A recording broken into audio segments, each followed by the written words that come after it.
Senator. Nice to see you. Yeah, and thank you for having me. I know that you are short of time, but thank you for always receiving me. Senator, we have very complicated issues across the region, but I think that the main focus right now is probably Colombia. Right now, like the authorities have set President Uribe in jail. So, what do you think about what is going on in Colombia? Colombia used to be one of the best allies of the United States. What is going on with Petro and all this stuff? It's really scary. It's a scary time for democracy. You've got the candidate Uribe shot, right? And now you've got ex-president Uribe convicted, right?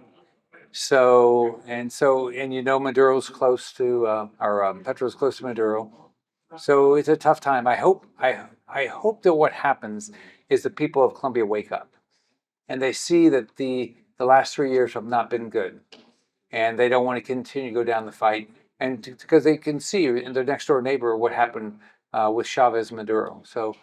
But it's a scary time. One of our greatest allies has become basically somebody that they've elected somebody that hates America.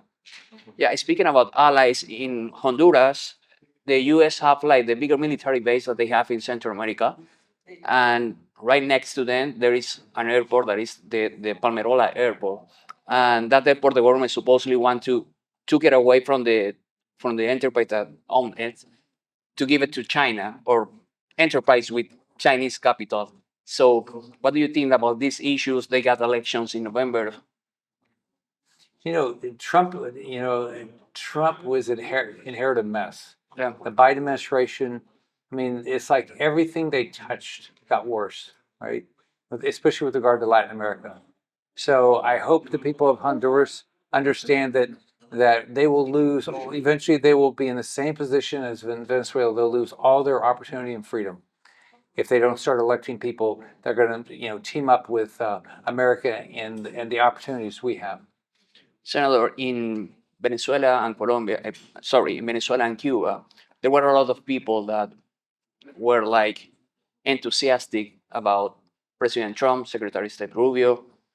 And I know there is a lot of fires in the world, so it's a bit complicated right now. But what do you think that can happen in the next month? There is a bill that you were pushing to increase the reward for Nicolas Maduro and all that stuff. How is those things being handled right now? Well, I think you're right. Trump inherited a mess, but the nice thing is he cares about Latin America. Marco Rubio probably is the most, the Secretary of State is more focused on Latin America than, at least in my lifetime, Yeah. Anybody. So I talked to both of them quite a bit, and talk about the importance of Latin America. I'm optimistic. I think it was a positive that the Cartel del Sol was designated a terrorist organization.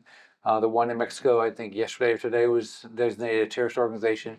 So I think all these things are positive. I think everything is ratcheting up.